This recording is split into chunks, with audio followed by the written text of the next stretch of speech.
Hi guys, it's me, Ren. Welcome to my channel and ER. And for me, this time I want to talk about forgiveness. And you already see on the title, and you're gonna be like, "Why we need to talk about forgiveness? Isn't it us always talking about true love? So we're already very good at forgiving." Let's see. Yeah, and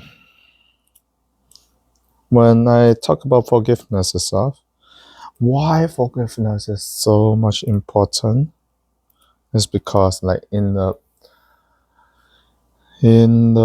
principle of creation, everything is being created with love, and when you finally Adam and Eve fall, and during that time it means that the whole earth is like losing the love, and they're like run away from the love from God.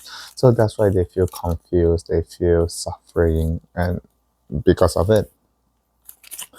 And why Adam and Eve, they can't just help each other, because they both are also confused as well. What we means confused, it means that intellectually you want to be smart, but you're ignorant. And in terms of emotionally, you want to be loved, but you can't accept any love. Easy as that. But then, yeah, how you going to be loved, how you going to love others, firstly is to love yourself.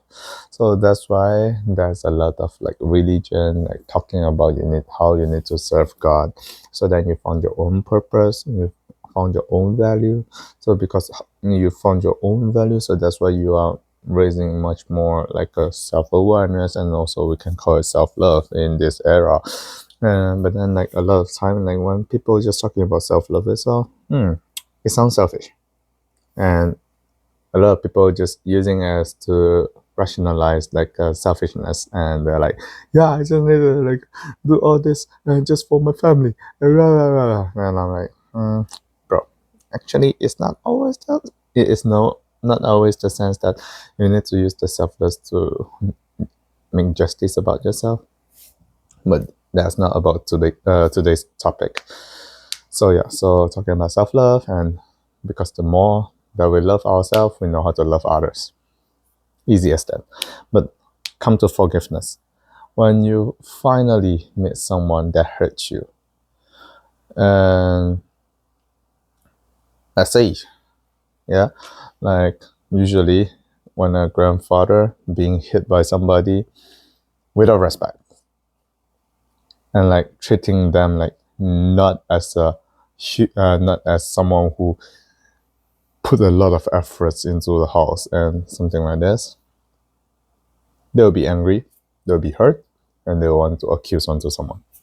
But then when a kid, like a baby, suddenly just appear up around him, and just telling him like, oh, like just hit him, and just like that's harmless, but at the same time it's like not really respectful. But usually because he or she is a baby, so that's why like usually people will just unconditionally give love to that kid. And when we mean give love, it means that they forgive the kid how they harm you. Now you maybe got my sense why I need to talk about forgiveness. Yeah, and that's all. When when we talk about true parents, like mission is to forgive the whole earth, the people from all around the earth, from all walks of life itself. It means everyone, including who, including those who betray true parents, including Yoon Yong Ho, including Wonju McDavid, who betrayed true mother so hard, including the Hyung Jin Nim that being dissipated onto the H2, H1, Cook Jin Nim. I don't know, should we continue to put the name right here in our church context right now? But yeah, I think from True Mother's perspective, yeah, maybe we just call each other Nim. I call him Nim, he call me Meme. Maybe. That's how it's supposed to be. And yeah, when those kind of people coming back? Are our church leader are ready to just accept everything like this? Right. So, yep. I'm just thinking about it, and somehow I found the Bible story is kind of interesting because a missionary was being swollen by the well, whale, yeah, by the whale, yeah, and his name is Jonah. I think Christians, you already know him. And for some unificationists, especially second gens and some first gen who come from an atheist background, Buddhist background, I'll talk a little bit about him.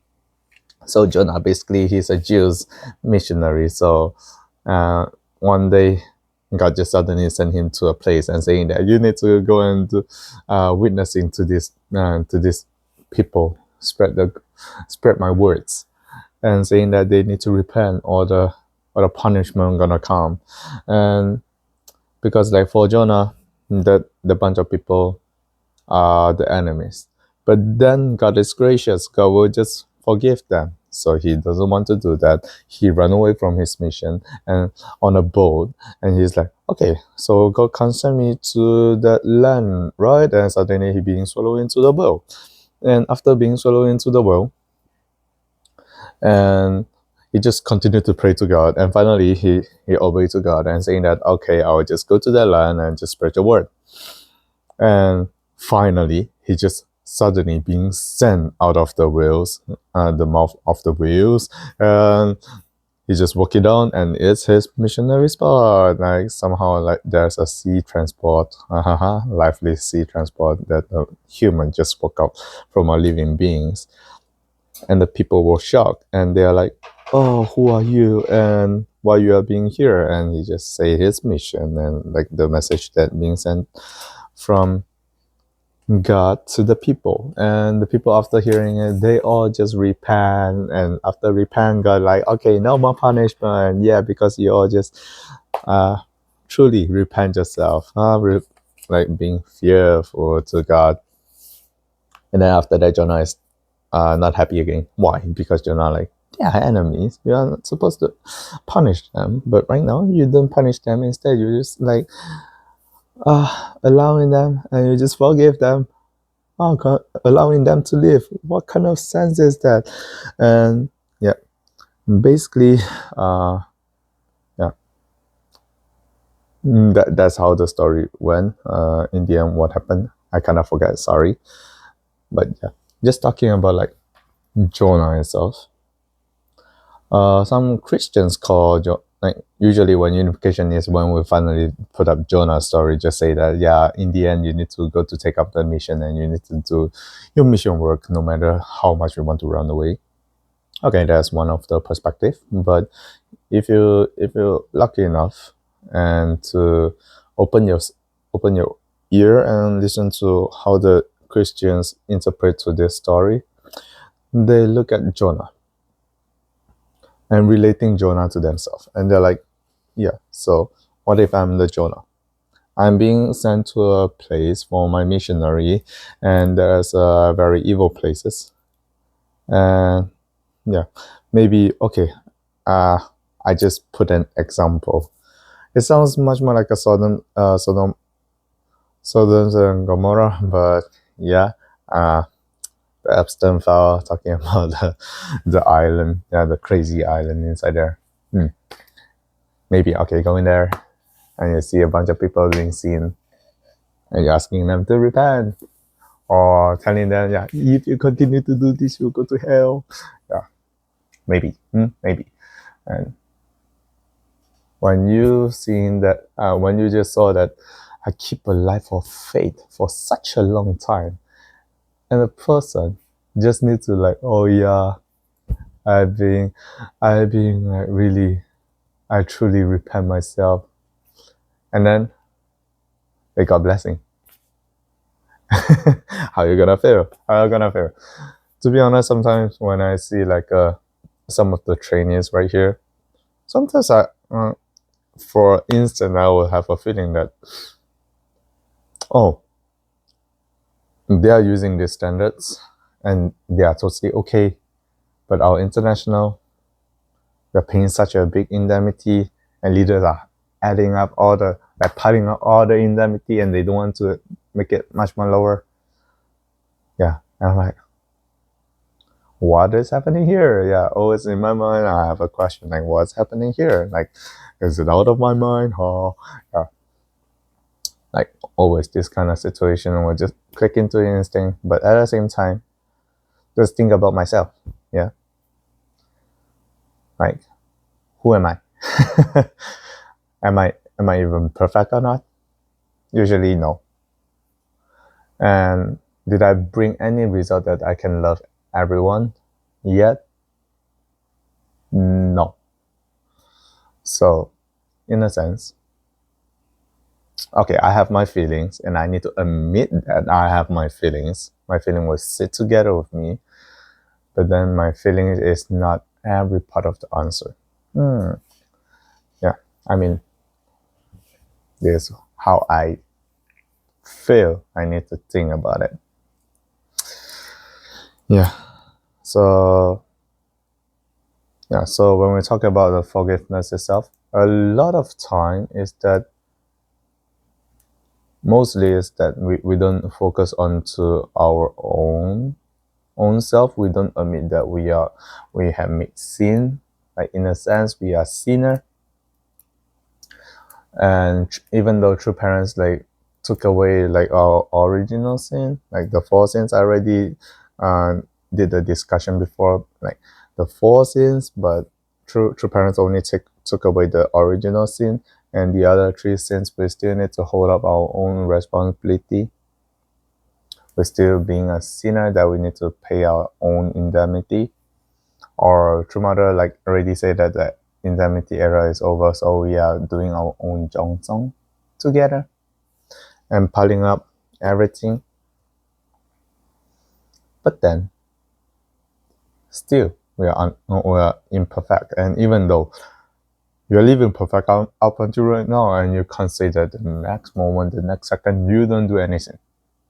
And usually, when we talk about the sin, the most disgusting sin in terms of spirituality is the sin of hurting other people's heart. And hurting other people's heart itself, yes, is the most common thing that you will just do in this earth because of judgment. How can you just make everybody like not hating you and loving you? Really difficult, to be honest. So that's why, for my own personal view, forgiveness itself, you can't really forgive. Firstly, because you can't forgive yourself. So that's why you are always holding up a standards, like a very high moral standards, that you will just judge onto other people. So in a sense, if you want to just break through this kind of like hiding your own faults, your own mistakes, and just keep on trying to keep your reputation, that is basically like a hiding your own sin. So in a quick sense, if you can't forgive other people because you want to hide something within yourself as well, so it's something like a self-projection onto other people. And it's much more easy to understand in this way. So that's why the same solution I'm coming. Yeah, Hainan. Yeah, sorry, but yeah, when I talk about Hainan, it means like we just look back onto ourselves. It doesn't mean that we need to like always make ourselves self-pity, self-humble, and like to just degrading your own value. No, if you have own opinion, you still can voice out. But at the same time, you need to like try to just look towards yourself like, okay, I have this kind of opinion. I know it's not good, but at the same time, what triggered me to happen in this way? And this is much more intellectually. You try to finding the reason, and after that you found the reason, you try to deal with the reason by yourself. Like, it takes time, for sure. It takes time, because like everybody have a different personality and different experiences. So that's why other people can't relate onto you. So that's why you need to deal with your own self, which is taking a lot of time. Yeah, that's what I'm saying. So So forgiveness itself is the most powerful tool, but at the same time, it's something that our church needs to keep on improving as well. And yeah, for another example, maybe like when we talk about person, and you were like, yeah, person itself is okay. I can easily just forgive them. Another thing, ideology. Ideology, like forgiving the ideology. Okay, I need to make it right. I need to make it accurate. So I won't say that you're forgiving the ideology. You're forgiving that person to having this kind of ideology. For example, our church itself, we are anti-LGBT. Yeah, sorry LGBTQ people, but yeah, our church is against onto it.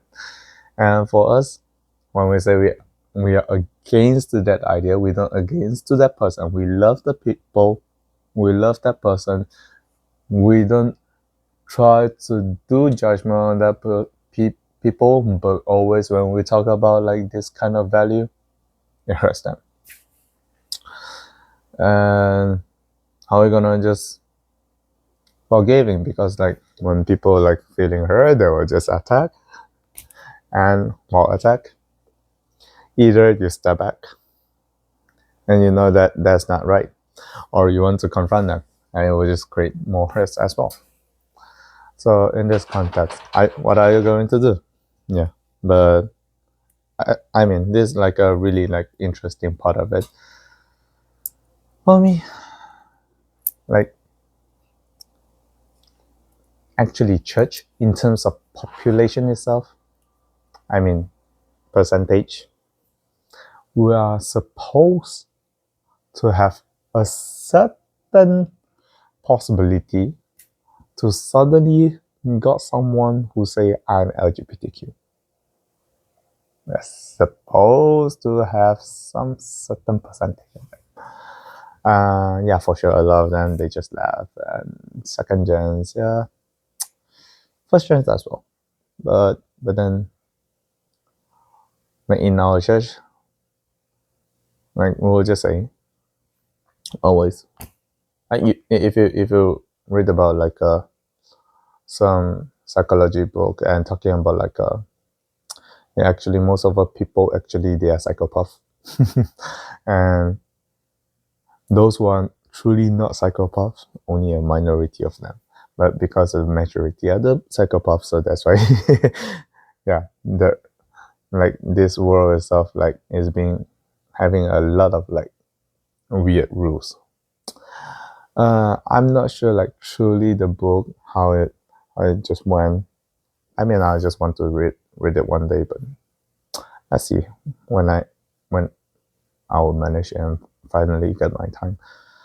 Yeah, talking about that book. And so like spiritually, basically like in True Father's Word, everybody is you, and including himself. Like he was like trying to doing all this. Yeah,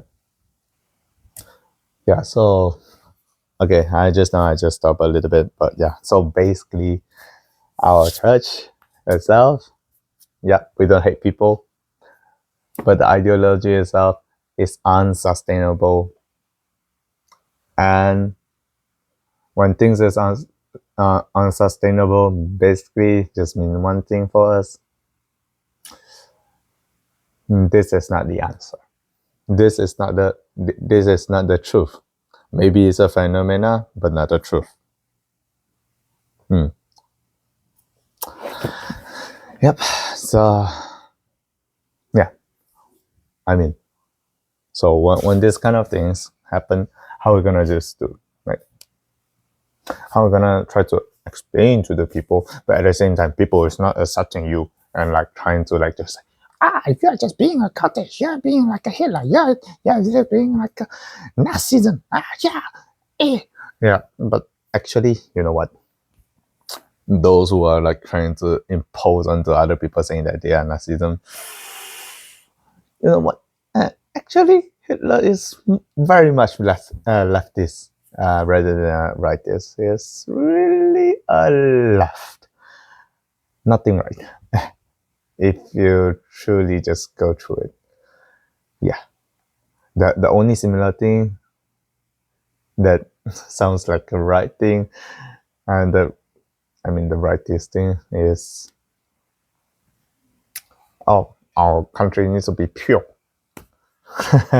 Bro, but actually, if you just see all the communist nations, they are the nations that only includes the most pure, only their nationality people.